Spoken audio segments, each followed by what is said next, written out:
Puji Tuhan. Kembali pada pagi ini kita lanjutkan apa yang telah memberkati kita kemarin.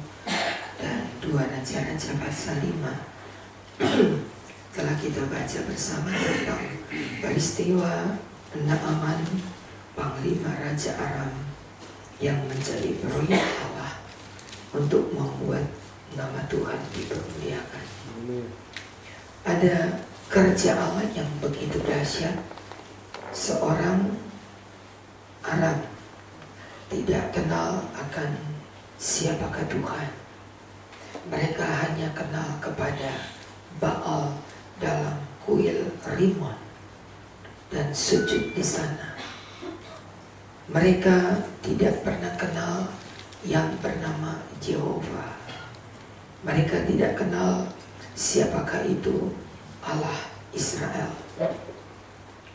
Kedua bangsa yang saling bermusuhan.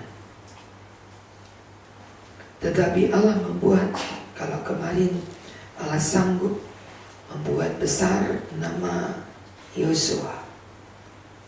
Allah sanggup membuat besar nama Musa. Dan Allah sanggup membuat besar juga nama Elisa.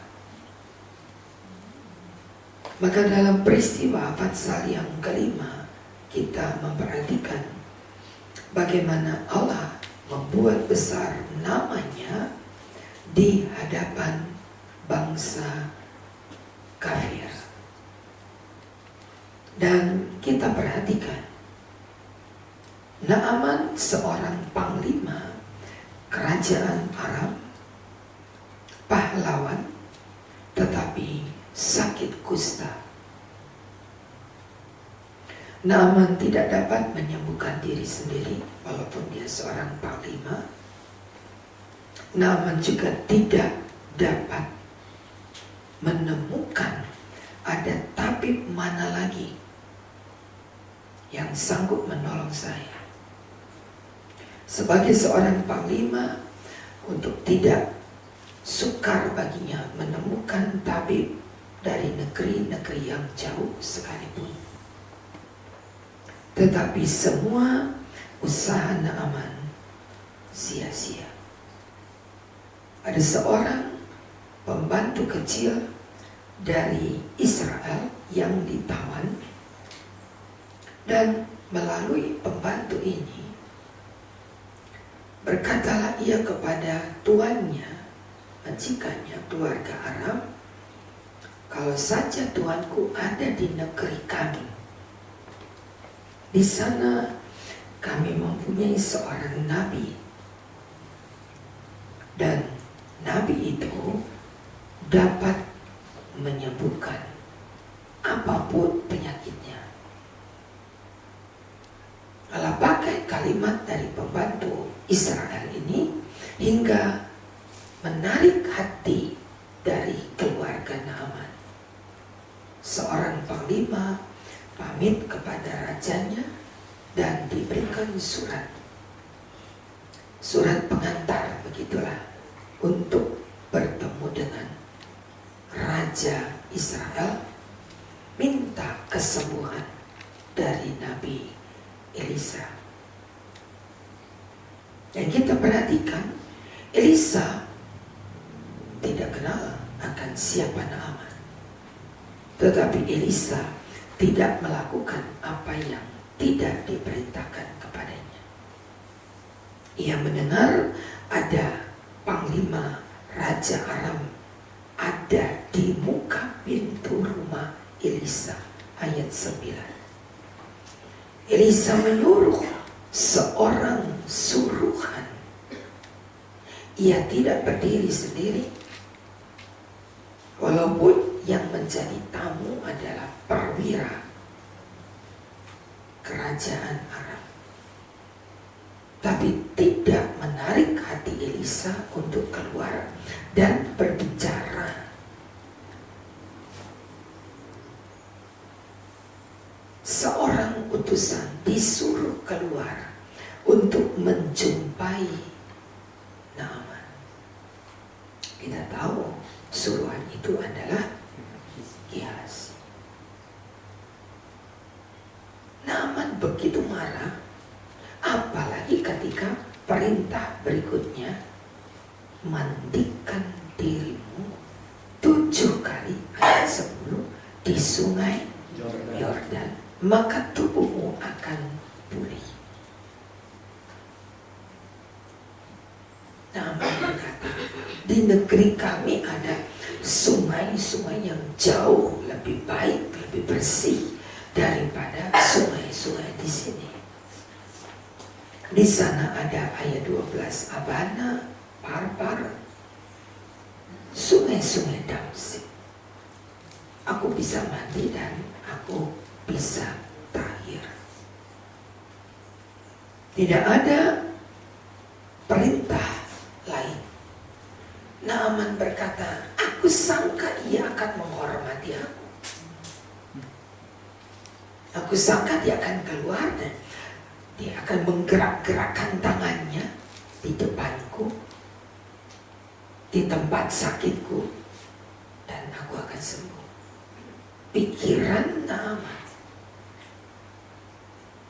Elisa tidak memperbaiki penyambutannya kepada Naaman. Elisa tidak keluar. Pembantu Naaman yang membujuk tuannya, sudahlah Tuhan, cuma disuruh mandi di sungai Yordan 7 kali. Kalau nggak benar, gampang kita habisi aja itu nabi. Gampang, apa yang suka sih? Tapi cuma itu kok perintahnya. Tuhan disuruh turun, kami bantuin deh, kami ikut deh nyebur. Barangkali mungkin ada yang demikian. Karena gak akan membiarkan tuannya sendiri masuk ke dalam sungai Yordan. Bujuk, dibujuk, dan akhirnya ayat yang ke-14 turunlah Naaman. Ia mandi 7 kali dan kali yang ke-7 pulihlah tubuhnya. Cara Allah membesarkan namanya kepada bangsa kafir. Allah punya 1001 macam cara. Dan Allah mempunyai jaminan pasti. Apa yang diperintahkan tidak pernah gagal. Naaman kaget ketika dia bangkit pada kali ke-7. Seluruh tubuhnya seperti kulit anak bayi. Luar biasa. Tidak ada alat kosmetik yang termahal sekalipun. Lumpur laut mati pun kalah. Itu laut mati bukan satu danau yang bersih, tetapi danau yang sangat kotor. Tapi dicari dan orang mau masuk ke dalamnya.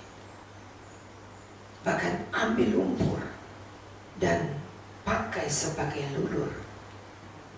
Padahal itu lumpur dari seluruh dunia datang ke sana. Dan tidak satupun orang yang merasa jijik dengan kotornya laut mati. Mereka sengaja berendam berjam-jam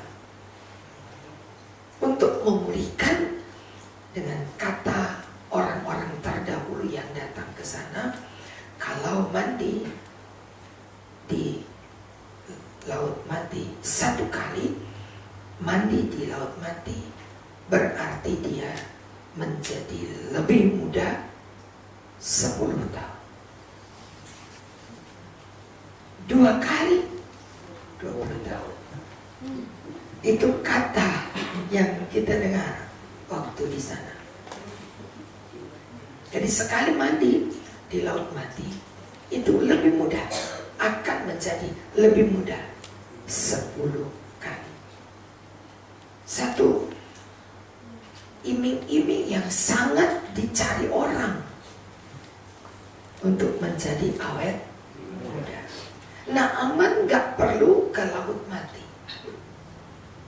Dia benamkan 7 kali di sungai Yordan. Dan pada kali ke-7 ketika dia keluar, dia rasa aduh 7 kali rasanya mau mati dengan kotornya laut atau sungai Yordan. Dia bangun dan dia bersihkan kotoran-kotorannya dibantu para pegawai-pegawainya. Tanpa mereka sadari, Naaman telah menjadi seperti ayat 14, tubuh seorang anak, dan ia menjadi tahir. Bagaimana caranya itu bukan urusan kita, tapi melaksanakan firman Allah itu urusan kita. Bagaimana jadi tahir, bagaimana jadi kulit bayi, itu bukan urusan kita. Allah pakai berapa detik ketika Naaman membenamkan diri, lalu Allah format tubuhnya, kulitnya menjadi kulit seorang anak bayi. Itu bukan urusan kita, itu urusannya Tuhan. Naaman sudah lakukan, dan Allah tidak bisa ingkar ketika ia melakukan. Maka ia bangkit dan ia menikmati keajaiban Allah Israel. Aku sembuh. Berita itu luar biasa, menjadi sebuah topik berita hari itu yang dikenal di seluruh dunia. Naaman coba tawarkan, maaf, boleh kami memberikan sesuatu kepada Tuhan. Disodorkan berbagai macam bawaan dari Aram. Disilakan pilih ayat yang ke-20. Elisa tidak pernah tergiur dengan satu pemberian. Elisa tidak pernah mengharapkan dari siapapun yang minta doa sesuatu yang berharga. Mata Gehazi beda. Mata Gehazi berkata, sayang amat, dikasih kok ditolak. Sayang amat. Mulai benaknya berpikir, bagaimana caranya aku mendapatkan apa yang tadi ditawarkan. Elisa tidak mau, tapi saya mau, kata Gehazi. Dia punya cara. Dia berlari, dia sodorkan semuanya. Dia pujuk. Naaman berkata, ambil apa yang engkau mau. Gehazi mendapatkan apa yang sudah disisipkan untuk diberikan kepada Elisa, tetapi tidak jadi. Elisa menolak. Muncul Gehazi yang berkata, saya mau. Dia pakai cara dan dia ambil 1 talenta dan 2 pasang pakaian. Betapa senang hatinya, dia pulang, dia sisihkan. Baru dia pergi menghadap Nabi Elisa. Tetapi roh Allah sudah lebih dulu bicara kepada Nabi Elisa. Ada yang dibuat oleh Gehazi hamba. Dari mana Gehazi? Oh, apa katanya? Tidak kemana-mana. Nggak kemana-mana kok. Ada di luar. Di luar mana? Ada di luar. Nggak kemana-mana saya. Elisa dengan tegas berkata, bukankah hatiku turut pergi? Bukankah hatiku turut pergi ketika engkau menjumpai Naaman? Dengan kata lain, Elisa berkata, apa yang sudah terjadi antara kamu dengan Naaman tidak asing di mataku. Dan kamu Gehazi, maka sekarang ayat 26, engkau telah menerima perak, kau dapat memperoleh kebun, baik kebun zaitun, kebun anggur. Engkau dapat membeli kambing, domba, lembu, sapi, budak laki-laki, perempuan. Tapi ayat 27, berikut penyakitnya, kamu boleh menerima bukan cuma semua pemberian itu, tetapi penyakit kusta Naaman juga melekat kepada. Itu adalah akhir pelayanan Gehazi. Saudara, di tengah karya Allah, di tengah pekerjaan dahsyat Allah, di tengah perbuatan-perbuatan ajaib Allah yang ditunjukkan kepada kerajaan Aram, kepada orang yang tidak kenal Allah, ketika dunia membesarkan nama Allah dengan apa yang terjadi dengan Panglima Raja Aram, jangan ada hati Gehazi. Jangan satu di antara kita mempunyai hati Gehazi mencari keuntungan pribadi, mencuri kemuliaan Allah untuk mengambil sesuatu di dalamnya.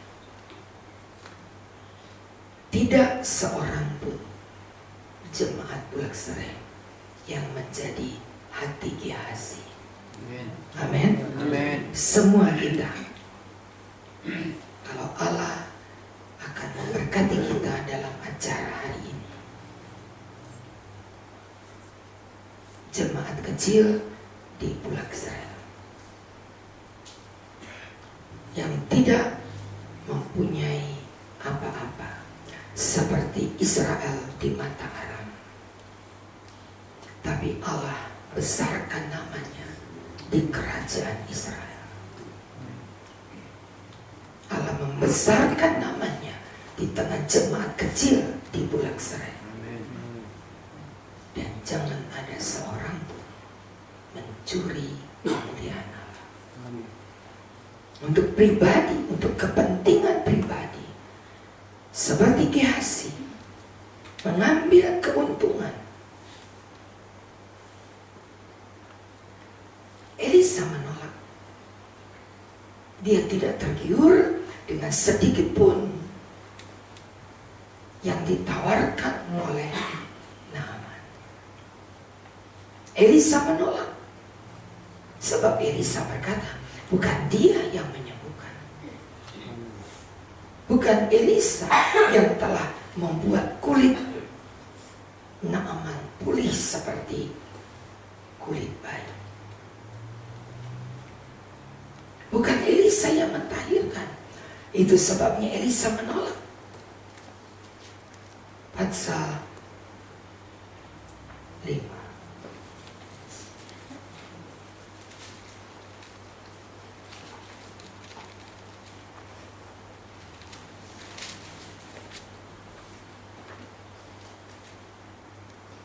Ayat yang ke-16 dari ayat 15.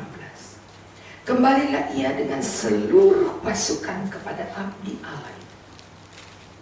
Setelah sampai, tampillah ia ke depan Elisa dan berkata, sekarang aku tahu bahwa di seluruh bumi tidak ada Allah kecuali di Israel.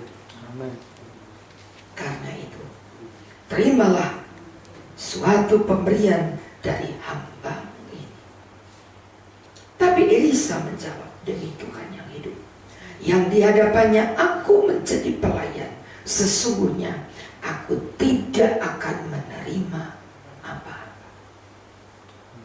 Walaupun Naaman mendesaknya supaya menerima sesuatu, ia tetap menolak.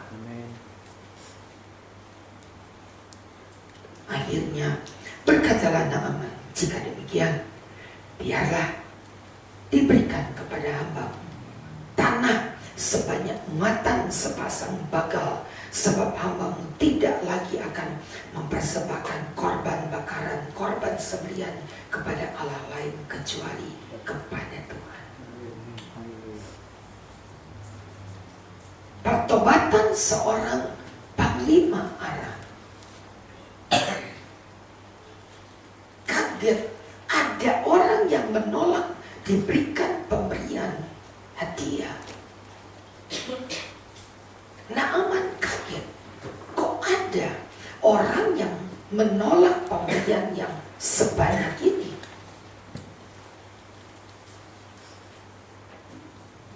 Bukan cuma karena ia disembuhkan, tapi ia melihat ketulusan hati Elisa.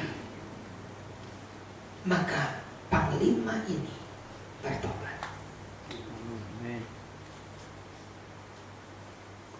Maka ayat 19, berkatalah Elisa, pergilah dengan selamat.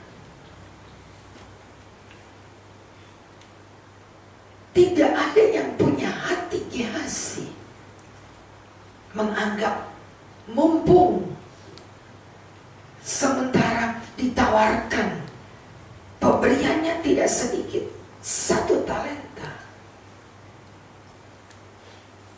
Pemberiannya tidak sedikit, dia berikan, dan itu merupakan harga nilai yang sangat besar. Tetapi Elisa berkata, aku tidak akan menerima apa. Dilihat oleh Gehazi, sayang, dikasih kok ditolak. Otak dagang Gehazi mulai berpikir, aku punya cara.